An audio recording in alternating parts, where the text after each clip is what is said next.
Најпрво благодарност до пишаните електронските медиуми кои се денеска присутни на оваа пресконференција. Како што знаете, осуден сум на едногодишна казна затвор за поставување на времена градба која што служила 13 години на граѓаните на општина Карпош, која не направила никому штета, туку направила корист за општина Карпош за 13 години повеќе од 1,5 милион евра. Оние што ја донесоа пресудата и оние што ја направија ова работа се потрудија во четвртокот околу 14 часот да го добијам упатниот акт за одење во затворот Шуто Оризари на 2 јули оваа година и можете ли да замислите до каде оди некоректноста, до ден денеска се уште неам добиено пресуда. Што е крајно некоректно и невообичаено, веројатно тие мислеле дека пресудата ја има оној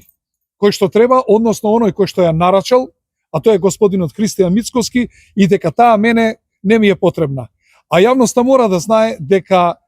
роковите за жалба, односно правосилноста на пресудата станува тогаш кога ќе ја добие тој што е осуден, а јас се уште ја немам за да можам да поднесам жалба до Врховниот суд на Република Македонија. Очигледно, со ваквата нечесна работа и натаму до крај, покрај фалсификатите и притисоците што ги користеа во оваа постапка, се обидуваат да го пролонгираат поднесувањето на барањето за преиспитување на одлуката на апелациониот, вонредно преиспитување на одлуката на апелациониот суд, се со цел за овие 3-4 дена да пристигнат нови 5-60 предмети и со тоа да се пролонгира разгледувањето на овој предмет кој што ние како барање ќе го поднесеме до Врховниот суд, а тоа значи за отприлика за месец и пол да се пролонгира и одлуката, се со цел како така да може да ме пикнат во затвор, за да потоа од сето тоа прават перформанси. Јас го замолувам и го повикувам Врховниот суд да се одважи и да го земе овој предмет во обработка и да покаже дека барем еден суд во оваа држава има кој што е спремен да одолее на притисоци на власта и не само на мене, на граѓаните на Карпош и на цела Македонија, да им покаже дека сепак правда има во оваа држава и дека оваа апсурдна ситуација во која што некој цело време се обидува да политиката ја пренесе и во судовите е недозволива кај највисоката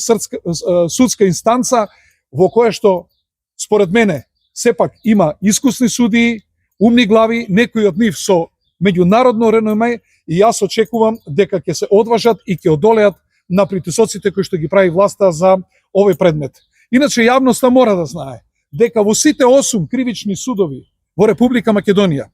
ова е единствен прв случај во кој што некој треба да оди на ефективна казна затвор за дивоградба. Од замислете 400 и колку илјади дивоградби имавме, а уште помалку некој да оди во затвор за поставување на времена градба. Значи ова е направен таков политички преседан во кој што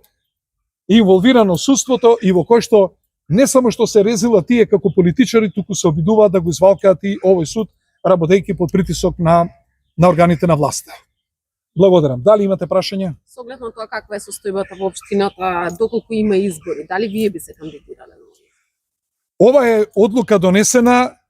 и сите информации говореа од апелациониот суд дека комплет предметот ќе се врати на повторно одлучување. Цитирам, тамо нема кривични дела и дека има и грешки во постапката на повторно преиспитување. Сето ова се промени во последниве 30 дена.